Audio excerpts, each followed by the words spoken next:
Hi friends, welcome to mummy's kitchen. ഒരടിപൊളി tasty ആയിട്ടുള്ള fish മോളിയാണ് ഇന്നത്തെ നമ്മുടെ വീഡിയോ. അപ്പത്തിൻ്റെ കൂടെ വിളമ്പാൻ പറ്റുന്ന നല്ലൊരു ഡിഷാണിത്. വളരെ എളുപ്പത്തിൽ നല്ല പെർഫെക്റ്റായി നമുക്കിത് തയ്യാറാക്കാനാവും. അപ്പോൾ നമുക്ക് നേരെ റെസിപ്പിയിലോട്ട് പോകാം. ഫിഷ് മോളി ഉണ്ടാക്കാനായി അയക്കൂറയാണ് ഞാൻ എടുത്തിട്ടുള്ളത്. 1 കിലോ അയക്കൂറയിലേക്ക് 2 ടീസ്പൂൺ കുരുമുളക് പൊടി, 1/2 ടീസ്പൂൺ മഞ്ഞൾപ്പൊടി, ആവശ്യത്തിന് ഉപ്പും, ഒരു പകുതി ചെറുനാരങ്ങ നീരും, 1 ടീസ്പൂൺ കാശ്മീരി ചില്ലി പൗഡറും ഇട്ട് മിക്സ് ചെയ്തെടുക്കാം. ഇതിനെ അരമണിക്കൂർ റെസ്റ്റിന് വെക്കാം. അരമണിക്കൂറിന് ശേഷം ഒരു പാൻ എടുത്ത് അതിലേക്ക് 3 ടേബിൾ സ്പൂൺ ഓയിൽ ഒഴിച്ച് മീനൊന്ന് ഫ്രൈ ചെയ്തെടുക്കാം. ഒരു സൈഡ് 3 മിനിറ്റ് വേവിച്ചാൽ മതിയാവും. ആകെ 6 മിനിറ്റ് കൊണ്ട് ഫ്രൈ ചെയ്ത് കിട്ടും.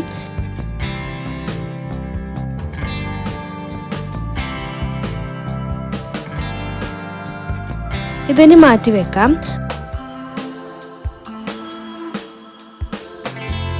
ബാക്കിയുള്ള ഓയിൽ മറ്റൊരു പാനിലേക്ക് ഒഴിക്കാം. ഇതൊരു 1 ടേബിൾ സ്പൂണോളമേ ഉണ്ടാവൂ. ഇതിലേക്ക് 2 ടേബിൾ സ്പൂൺ ഓയിൽ ചേർത്ത് കൊടുക്കാം. ടോട്ടൽ 3 ടേബിൾ സ്പൂൺ ഓയിൽ ഉണ്ടാവണം. ഇനി ഇതിലേക്ക് 4 ഏലക്ക, 6 ഗ്രാമ്പു, 2 പീസ് പട്ടയും ഇട്ട് കൊടുക്കാം. ലോ ഫ്ലെയിമിൽ വെച്ച് ഇതൊന്ന് വഴറ്റിയെടുക്കാം. ഇനി ഇതിലേക്ക് 2 ഇഞ്ച് വലുപ്പത്തിലുള്ള ഇഞ്ചി ചോപ്പ് ചെയ്തത്, 10 അല്ലി വെളുത്തുള്ളി ചോപ്പ് ചെയ്തത്, 4 പച്ചമുളക് ചോപ്പ് ചെയ്തത് ഇത്രയും ഇട്ട് ഇളക്കി കൊടുക്കാം. ഫിഷ് മോളിയിൽ മുളക് ചേർക്കാറില്ല. പച്ചമുളകിൻ്റെ എരിവാണ് ഇതിൽ ഉണ്ടാവുക. അതുകൊണ്ട് നിങ്ങളുടെ എരിവിനനുസരിച്ച് പച്ചമുളകിൻ്റെ എണ്ണം കൂട്ടാം. ഇനി ഇതിലേക്ക് ഒരു മീഡിയം സൈസ് സവാള സ്ലൈസ് ചെയ്തത്,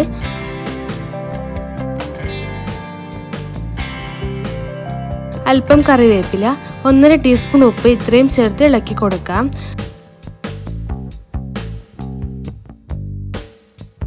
സവാള ഏകദേശം വെന്ത് വന്നിട്ടുണ്ട്. ഇനി ഇതിലേക്ക് 2 ടീസ്പൂൺ മല്ലിപ്പൊടി, 1/2 ടീസ്പൂൺ മഞ്ഞൾപ്പൊടി ഇത്രയും ഇട്ട് ഇതിൻ്റെ പച്ചമണം മാറുന്നത് വരെ വഴറ്റിയെടുക്കാം. ഇനി ഇതിലേക്ക് 2 കപ്പ് രണ്ടാം പാൽ ചേർത്ത് കൊടുക്കാം.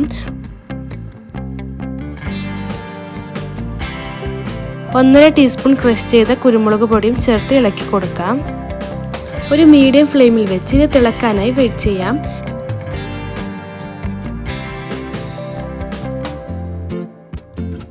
തിളച്ച് വരുമ്പോൾ ഫ്രൈ ചെയ്ത് വെച്ച മീൻ കഷ്ണങ്ങൾ ഇതിലേക്ക് വെച്ച് കൊടുക്കാം.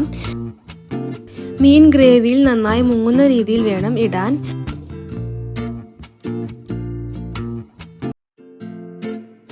ഇതിന് മുകളിൽ ഒരു തക്കാളി റൗണ്ടിൽ കട്ട് ചെയ്തതും കുറച്ചധികം കറിവേപ്പിലയും ഇട്ട് കൊടുക്കാം.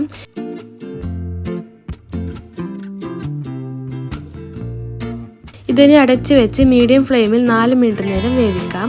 4 മിനിറ്റ് ആയിട്ടുണ്ട്. ഇനി ലോ ഫ്ലെയിമിൽ വെച്ച് 2 കപ്പ് കട്ടിയുള്ള തേങ്ങാപ്പാൽ ചേർക്കാം. അതായത് 1/4 പാൽ.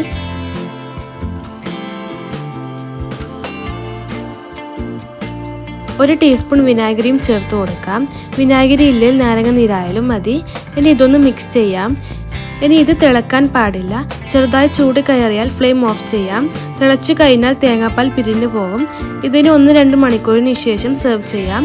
അപ്പോഴാണ് ഇതിന് ടേസ്റ്റ് കൂടുക. റെസിപ്പി ഇഷ്ടമായാൽ ട്രൈ ചെയ്ത് നോക്കണം. നിങ്ങളുടെ അഭിപ്രായങ്ങൾ കമൻറ്റായി അറിയിക്കണം.